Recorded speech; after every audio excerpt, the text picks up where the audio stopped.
hari ini Kak, saya rasa di beberapa partai politik itu mengusung banyak pemuda, anak-anak muda. Instagram karena banyak pengguna Facebook kan di 2019 itu ada polarisasi di masyarakat kita. Itu ada istilahnya, masih ingat, cebong dan kampret. Iya.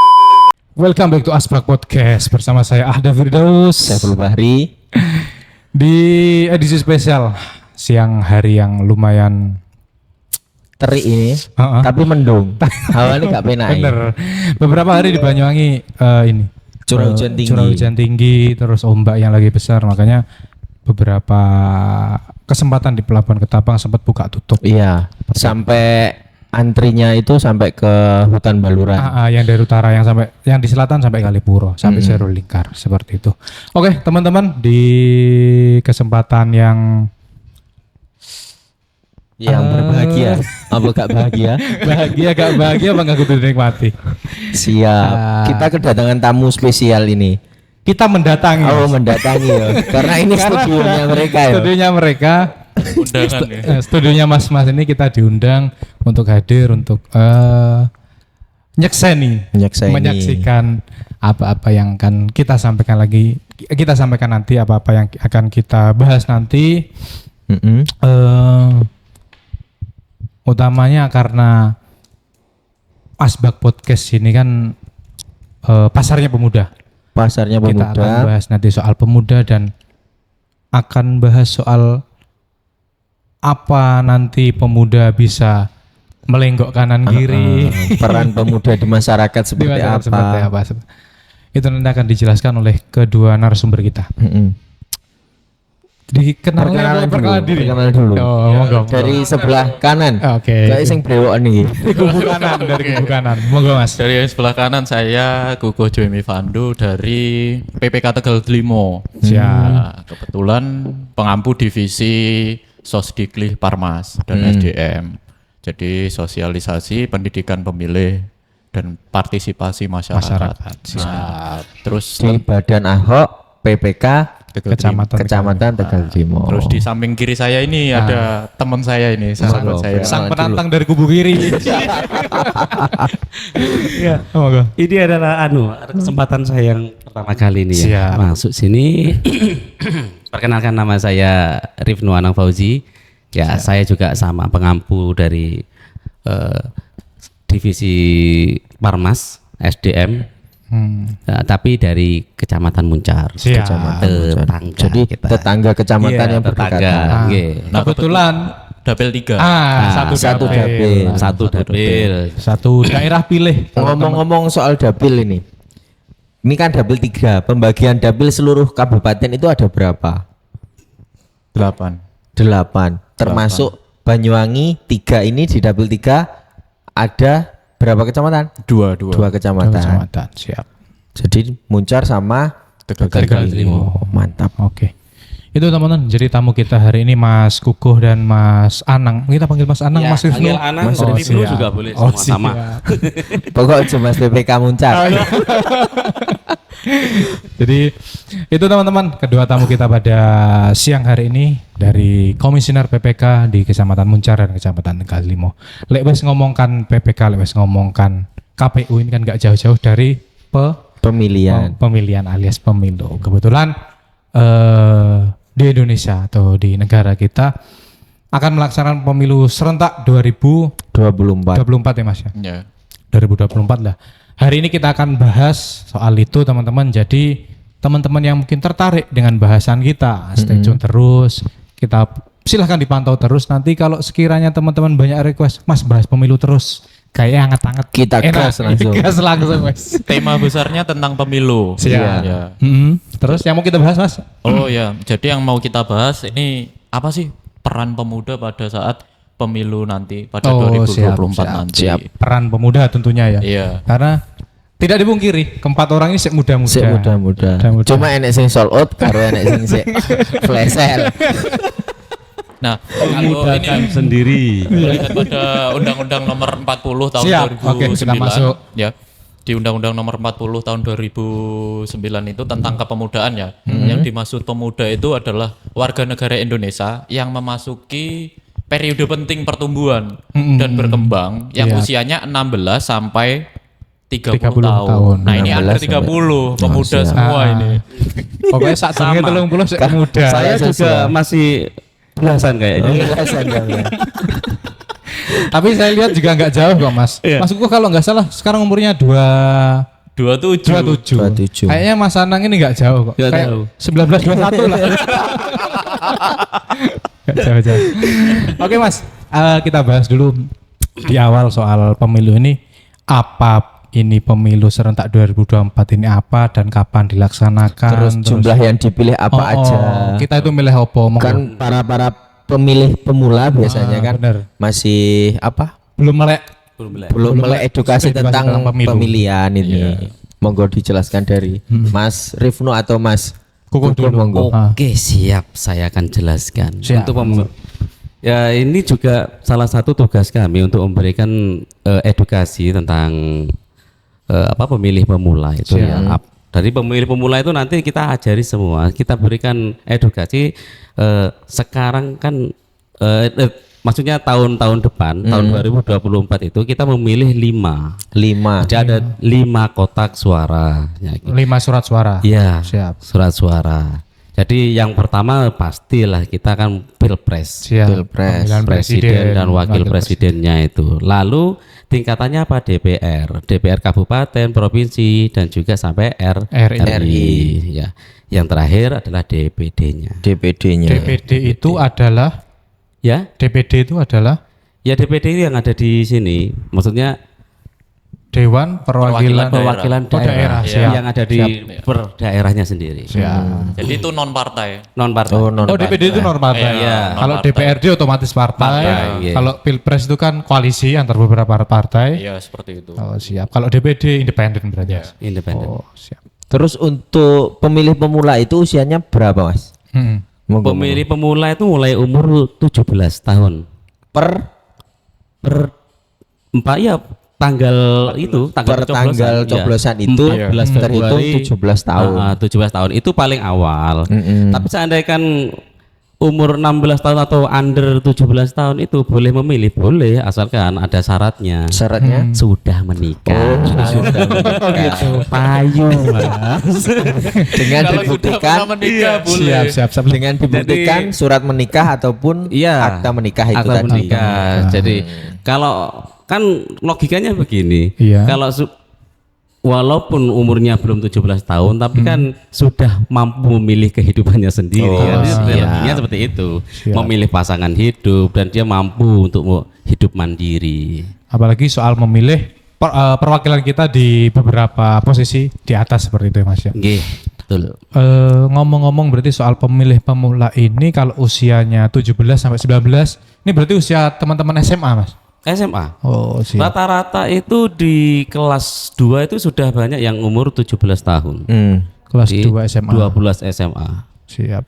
Itu sudah Masuk mulai ke banyak pemilih Masuk iya. pemilih pemula itu. Pemilih pemula. Terus untuk apa itu? Ini tahapan-tahapannya kan biasanya ada ya.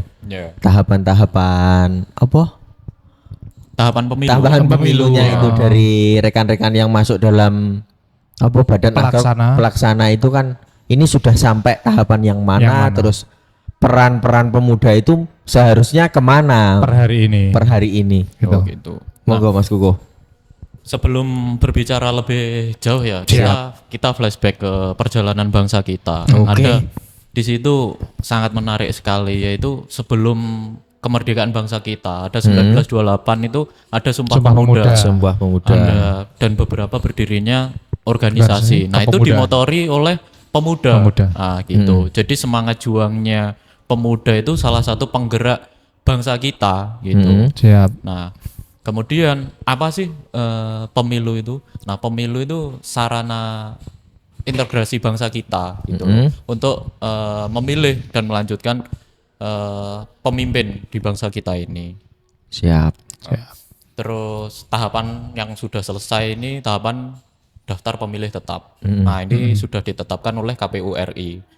Terus Yang sedang berjalan hari ini?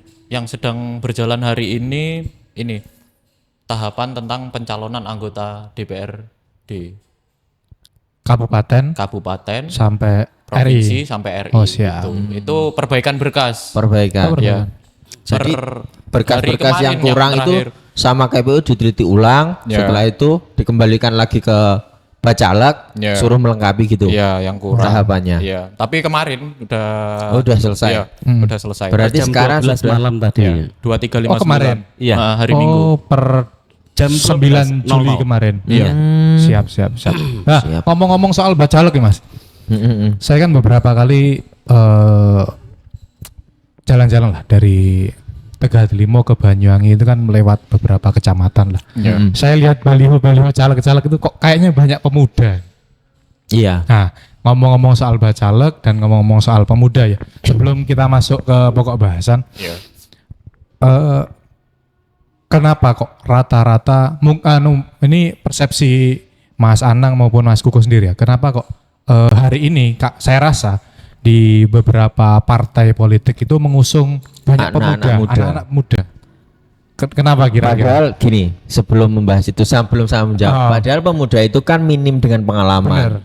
Terus baru lulus kuliah, S1, S2, Bener. belum terjun ke masyarakat dalam bidang aktivis, sosial dan lain-lain. sebagainya. Tapi kok partai itu lebih percaya ke pemuda daripada ke golongan tua seperti itu. Jadi kita sebagai orang awam, mosok nom-noman sih sing dipampang, sing dipilih. Kan gitu. mesti ada beberapa seleksi kan untuk masuk ke situ. Benar. Itu gimana menurut jenengan? Kalau menurut jenengan berdua gimana? Nah, tentunya di paradigma partai itu semua orang itu bisa mendaftar. Gitu. Semua orang bisa mendaftar. Jadi itu. Terus setelah mendaftar harus ada kualifikasi. Iya, yang penting lolos persyaratan itu tadi. Yang pertama di partai, kemudian yang kedua itu di KPU. Terus seperti itu. Nah, kan sudah ini mulai proses pendaftaran seperti itu. Lantas kenapa kok sih banyak pemuda yang ikut? Nah, itu semangat juangnya pemuda itu untuk berpartisipasi dalam pemilu ini. Berpolitik itu. Kembali lagi seperti yang diceritakan Mas Kuko di awal sejarah soal pemuda kita, bahkan sampai pemuda itu rela membuat sumpah pemuda. Saking semangatnya.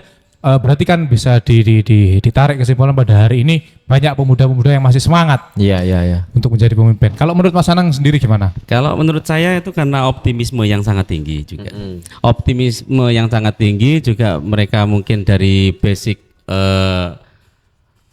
yang dari keorganisasian mungkin mereka sudah mumpuni atau dianggap mereka itu sudah melewati lah masa pengkaderan itu dengan baik. Maka banyak juga mungkin nggak cuma dari niatan dari pemudanya, bahkan bisa jadi itu diusung dari partainya, juga dari proses seleksi dari partainya itu udah ngusung ini. Kita bisa dengan semangat pemuda, dengan optimisme yang tinggi, mungkin akan kita butuh perubahan kan seperti itu. Perubahan kaum milenial itu akan sangat berguna bagi negara kita seperti itu. Karena memang tidak dipungkiri semua perjuangan bangsa kita ini tidak lepas dari perjuangan pemuda. Betul sekali. Oke.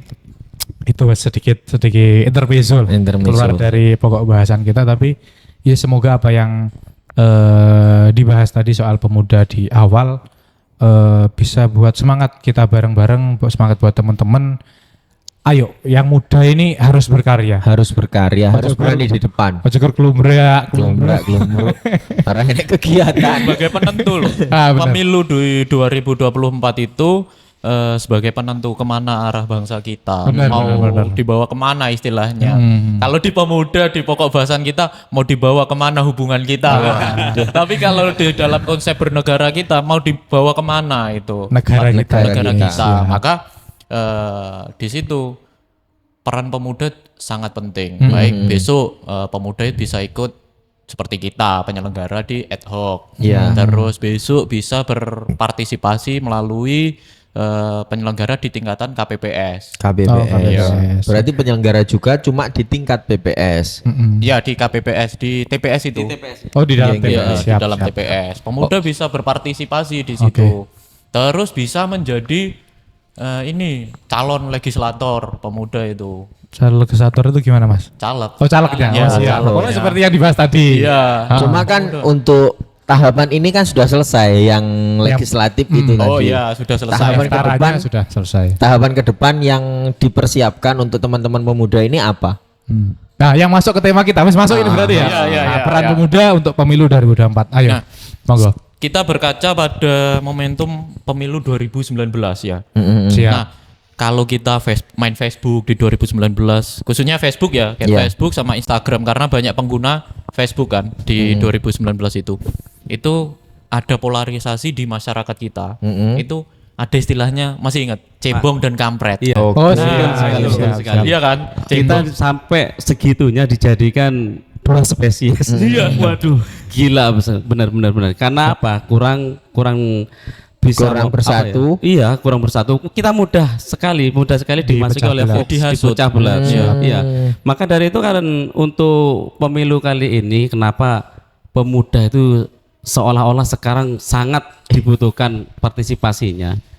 Karena tahun kemarin itu yang banyak terprovokasi adalah pemuda. Artinya mereka hanya tahu gontok-gontokan, hanya tahu lok-lokan, tapi mereka nol pengetahuan tentang Kepemiluan. Kepemiluan. Sebentar. artinya yang tahu hanya mereka berkubu, aku kubu ini dan kamu kubu itu, Berarti musuh.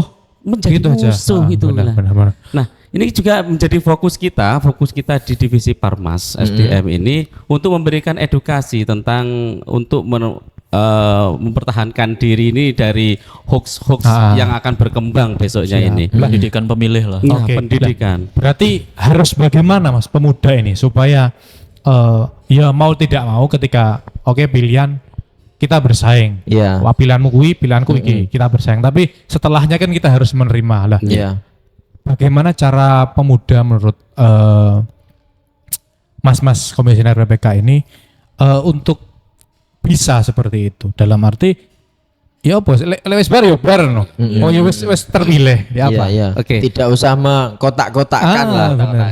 Nah, ini juga masuk ke ranahnya kan kedewasaan dalam berpolitik. Oh siap. Nah, kita harus juga memberikan edukasi dan juga wajib lah. Kita itu emang kita ya harusnya yang membatasi mereka itu pikirannya jangan sampai setelah gontok-gontokan maka terus akan gontok-gontokan. Jangan mudah terhasut. Jangan mudah terhasut. Siap. Nah, itulah kita harus memberikan pandangan kedewasaan dalam berpolitik atau sekarang dalam pemilu gitu ya.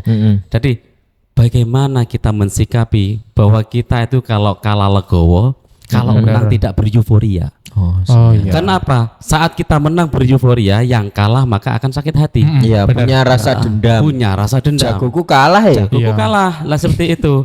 Maka kita harus Iya. mensuarakan terus itu bahwa pemilu ini bukan ajang menang dan kalah, tapi kita harus memilih sebagai syariat kita itu memilih. Nanti yang menentukan kan tetap Tuhan. Iya, iya, iya. benar. Nah, seperti itu. Kita harus paham itu. Kita harus menerima apa itu menerima Hasilnya. takdir Tuhan. Artinya itu hasil juga sudah takdir Iya. kayak gitu loh. Kita bisa berikhtiar Ya, bagaimanapun berikhtiar. caranya, tapi hasil kan tetap apa kata Apa yang di kata atas Tuhan. nanti. Siap. Oke. Tapi sebelum berbicara pada hasil, pada proses ini kan khususnya pemuda, pengguna sosial media, terus yang sering aktif itu kan di sosmednya sering ini sudah mulai muncul ini isu-isu tentang pilpres, Iya. pileg seperti itu. Nah, narasi-narasi negatif ini kan ini jangan sampai bergulir lagi lah. Benar. Jangan sampai kembali ke 2019 itu ada istilah cebong dan kampret, pemuda-muda diprovokasi. Jadi sebelum kita bermedia sosial itu kita harus paham betul gitu, paham betul tentang isu-isu yang berkembang pada negara ini. Jangan sampai kita sebagai pemuda mudah terhasut. Nah, kalau bisa pemuda, terutama yang followernya banyak ini di selebgram iya, itu mengajak gitu loh. Itu mengajak untuk mengkampanyekan, mengedukasi para teman-temannya gitu loh, para followernya. Jangan sampai ikut ke hoax seperti itu. Jangan larut terpolarisasi. Intinya jangan ikut isu-isu yang digoreng dengan mendalam, dengan mengucilkan yang lain gitu kan. Kalau bisa malah meluruskan seperti itu, mengedukasi masyarakat gitu. Kadang ada juga bukan hanya pemuda, tapi orang tua ini yang baru melek sosial media. Biasanya gitu. yang paling aktif nih grup keluarga.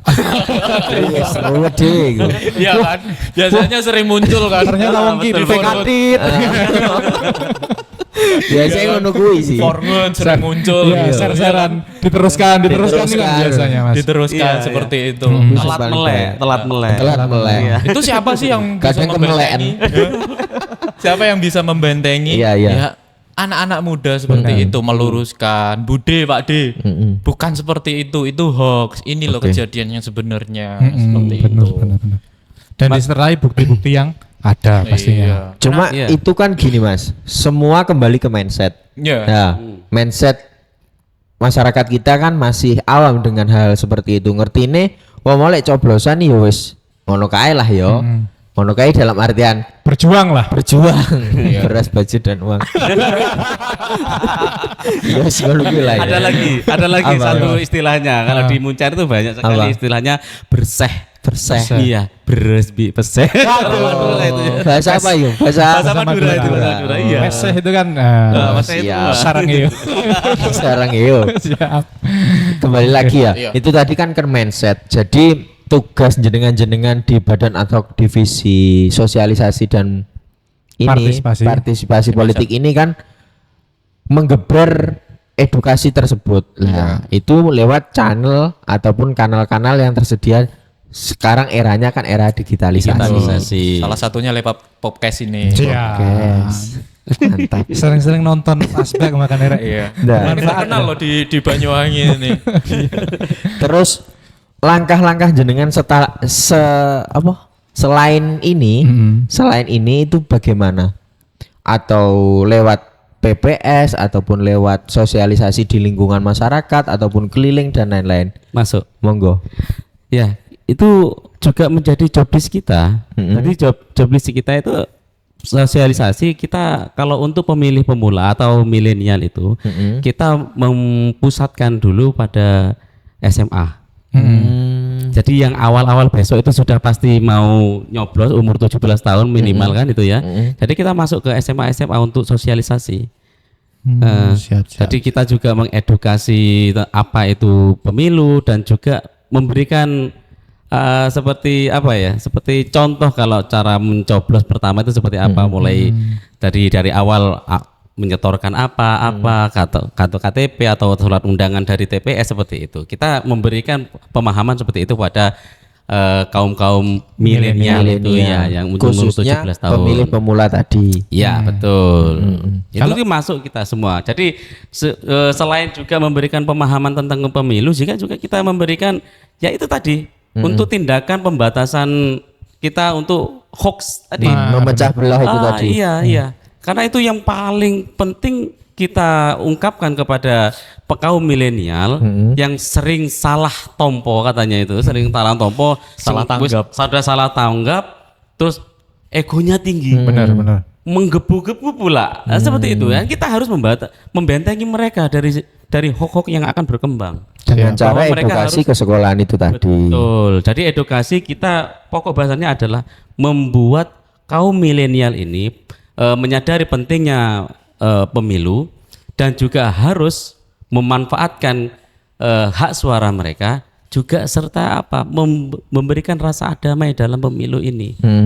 Jadi seperti itu. Pemilu selesai, ya wes selesai. Sudah selesai. Dilanjutkan harus dewasa dalam memilih. Siap. Dalam berpolitik. Dewasa. Gitu. Kalau di Tegal Timo sendiri gimana Mas? Apa yang ditempuh? Kalau di Tegal Timo hampir sama dengan yang di Muncar ya.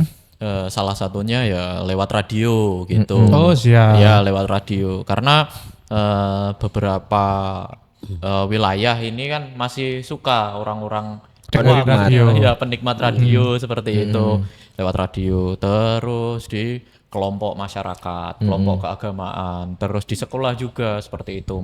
Pada intinya satu, untuk mensosialisasikan tahapan yang pemilu. kemarin kan ya awal coklit pencocokan Dan penelitian. data pemilih itu.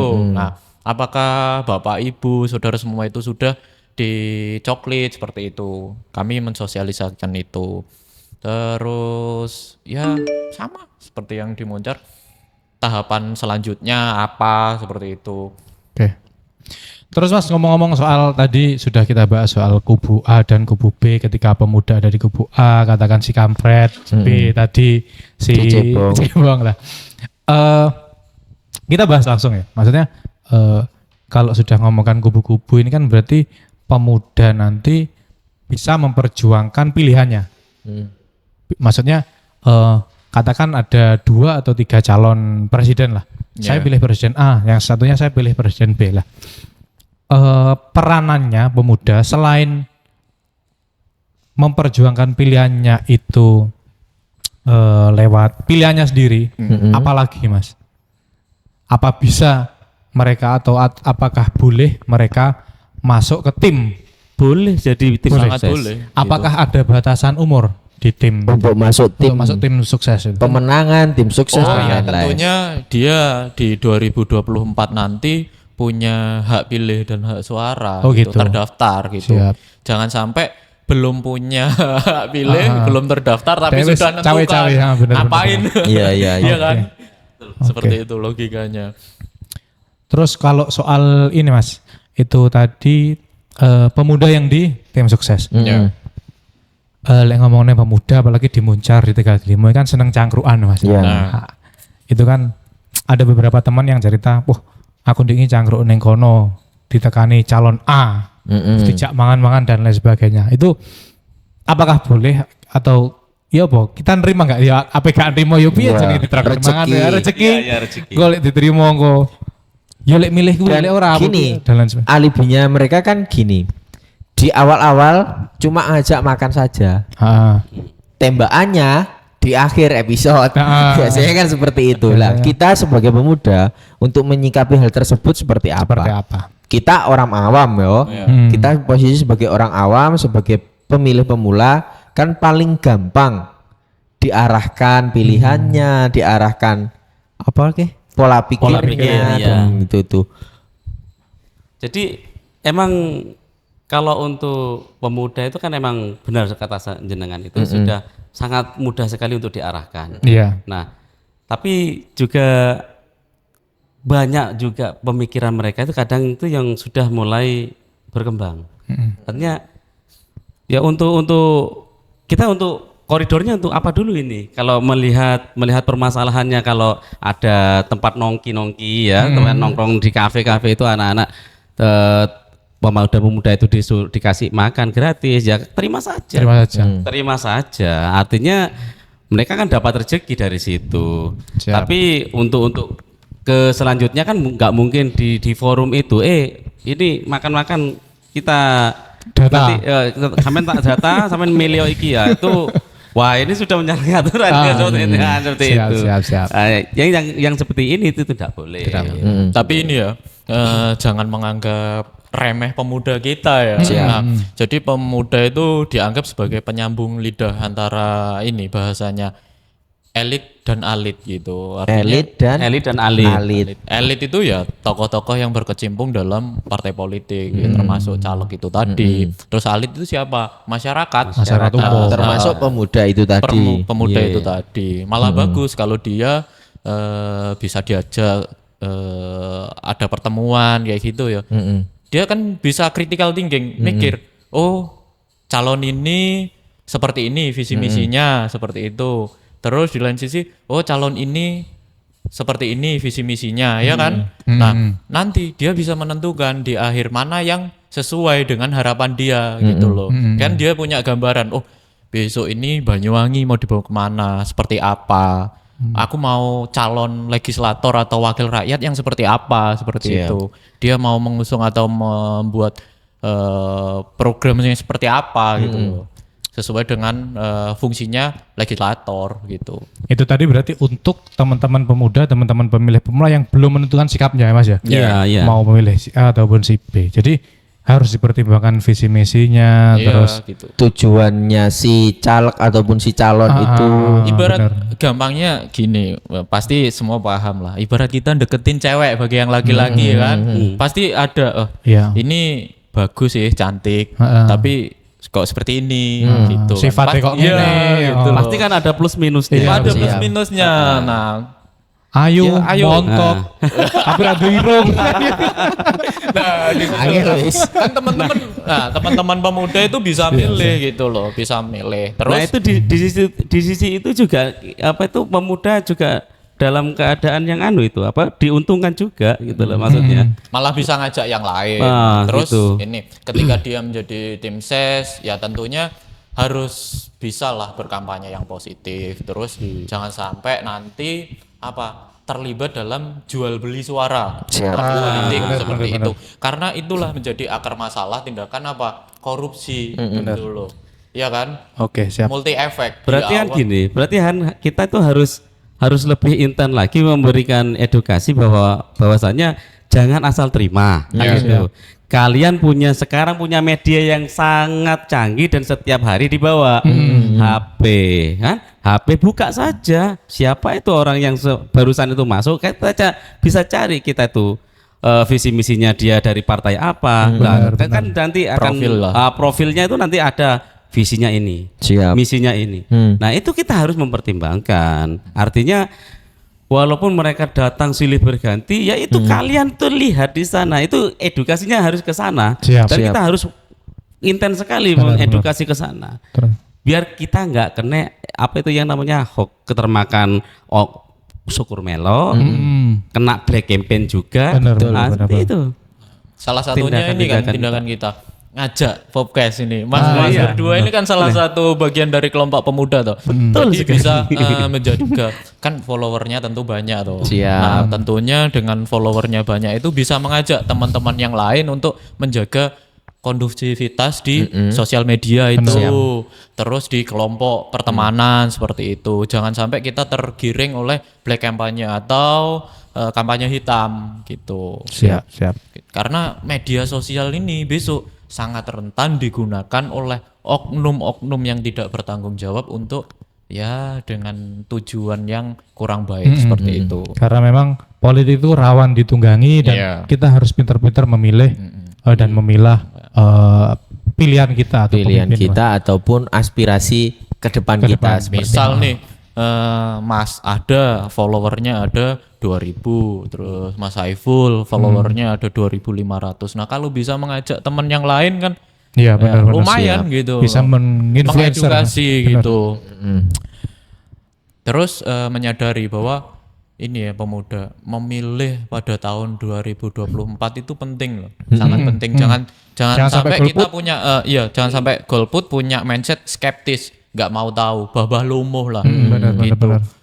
Sopo wae sing dadi yo negara panggang ini. Jangan sampai punya mindset seperti itu mindset yang salah. Nah justru suara Anda itu juga bagian dari penentu besok di 2024 itu.